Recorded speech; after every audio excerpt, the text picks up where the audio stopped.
Here we are overlooking the ridge again, where we were last week. It's a nicer day today. The sun's not shining, but it will do later. No rain. And here you can see, looking down the battlefield, we've come back up onto the top of the ridge where it's levelled out, and we're pretty much under the pylon where the excavation is, just over to the left. And as you can see, there's Mark with our faithful hound making his way with all the gear to where the yellow tapes are to stop people falling down the hole. But of course now we're going to go and fall down the hole and see what we can do. It's good to see it fresh. Unfortunately, it is out of the way.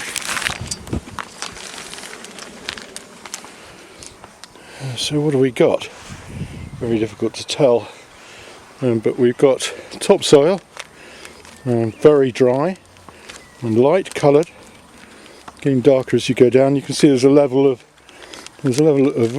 some one or two very big stones, and we're going to clean it up in a second so that you can see what's really there. If we look at the spoil, you can see that there's a layer of this stuff, lots of it, very tightly packed together, flattish stones, all flat and overlapping one another. Once we've cleaned it up, you'll be able to see it better in the excavation. We're about, I'll say we're getting on for 80 to 90 centimetres down at the moment. So here we go.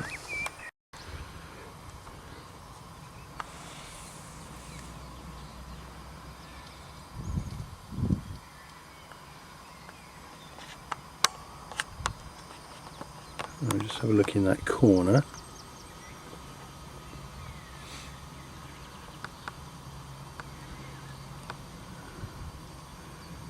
See the colour difference down the edge. Very difficult to tell on the monitor. It's easier to see what you're looking at, and this is all stuck together here.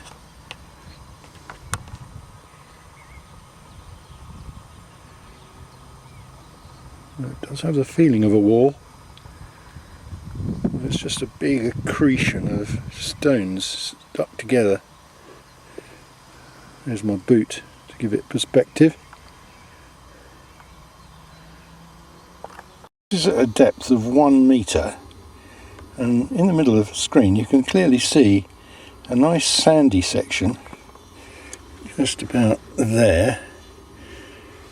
It's a completely different colour from any of the rest of that we've seen so far, and lots of flat stone all smashed together with muddy clay, muddy sandy, it almost looks like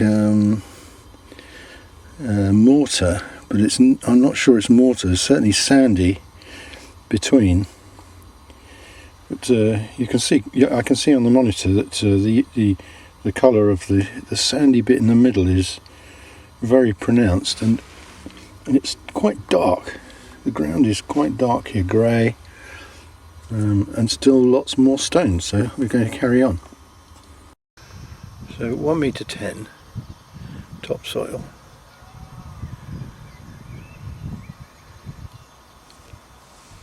Down to 70.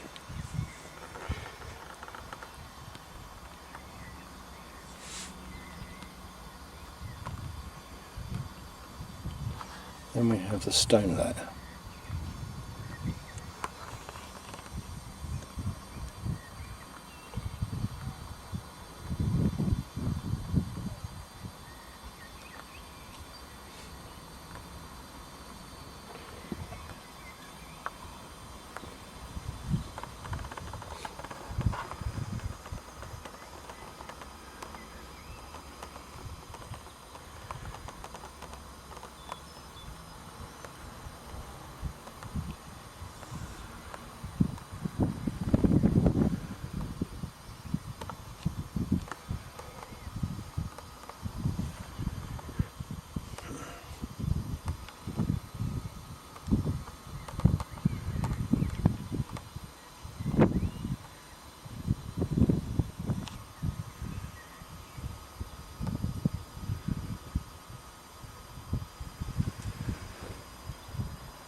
team.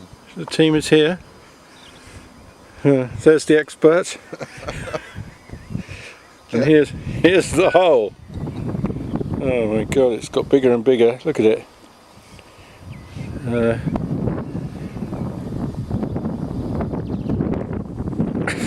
going to fall in it.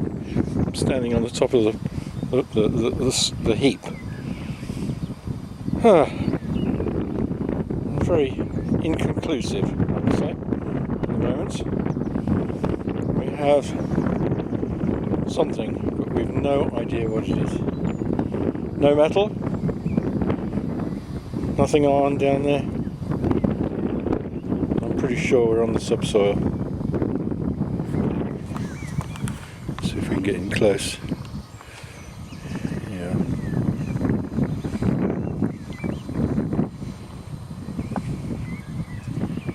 Very strange because the soil is in two sections. There's a sandy section at the top, which you can't see very well on the screen. Sandy section at the top, and underneath it, this earthy soil, dark earthy soil, full of stones, full of flat stone of a kind, which to me looks natural-ish, but I can't be sure. Below that there's sandstone, looks like sandstone, and even more in the corner over there of the flat type of stones.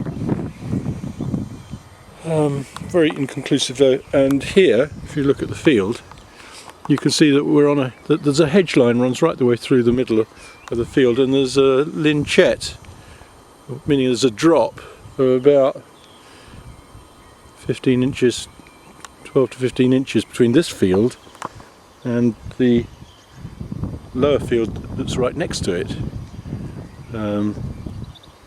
which sort of accounts for the fact that the topsoil here is different from what's below it. But it's still a mystery. A mystery that I don't think is going to help us until archaeologists can come and look at the whole area, and we don't have the resources to strip huge sections of this field, which you clearly could do with a digger and a team. 30-metre trench would probably tell you what it is. But there's something here, definitely something. It's not natural. I don't know what it is, what it's put here. Okay, so here we are back at the shed after the 2 days digging in the field up at the Saxon, what we call the Saxon camp. It wasn't a very satisfactory event, because at the end of the day we dug down a metre, found a layer of stones, and there was no metal at all in the layer of stones, but it was a well-defined 2 to 3 metres square on the magnetometry survey that suggested there was something there, that something had caused a disruption in the soil and needed to be investigated. So Mark and I dug down, and first we found this layer of thin, fairly rectangular stones, but clearly looking very natural, not the sort of stones that you would build a wall with. Mark thought it might be a wall, or it might be a foundation of some sort. If we had to continue digging through the layer to see if there was anything below it. And eventually we got to what must be the subsoil of a sand rock type of hard subsoil, and no evidence of anything that you could clearly define as Norman or Saxon, except whilst we're digging through this layer of stones, there are lots of stones that have, which I've got an example here, which I'll show you in a minute close up, and it has a sort of unusual structure to it. It looks very much like Saxon pottery in the sense that it is very, very rough, and it seems to have a form to it. So I'm going to get somebody to look at this. But looking at the work that we did over the 2 weeks, you come to the conclusion that there's this empty field with nothing in it. But the magnetometry survey is showing a clearly defined circle, exactly where you would expect what we called the Saxon camp to be. And it's pretty clear to me this is where the Saxons camped, because that circle is there. And there's no reason for that circle to be there. It overlooks the whole valley from from Pye's Farm at Wilting, Pye's Farm to the port. Anybody who occupied that ground occupied and possessed the ground. And the fact that the magnetometry showed this clearly defined circle in that field means, to me, it confirms that the Saxons were there. It's just it's very obscure, because when you look at it, you will not see it until you have had it pointed out to you. I'll show you that to you in a second. But when you look at Google Earth, amazingly, you look on Google Earth, you can see the same circle. Even though you could look at that that picture for a month, which I have done, and see nothing. Compare it to the resistivity, to the magnetometry survey, and you realise there is a clearly defined circle in that field. It means the Saxons were there. Now, whether this is to do with the object that we found in this high magnetometry area, where there was clearly ground disruption, pretty much under the pylon, remains to be seen. But what it does tell us is we have to work more in that field, because whatever is there may be the start of opening the story to what really happened at the Battle of Hastings.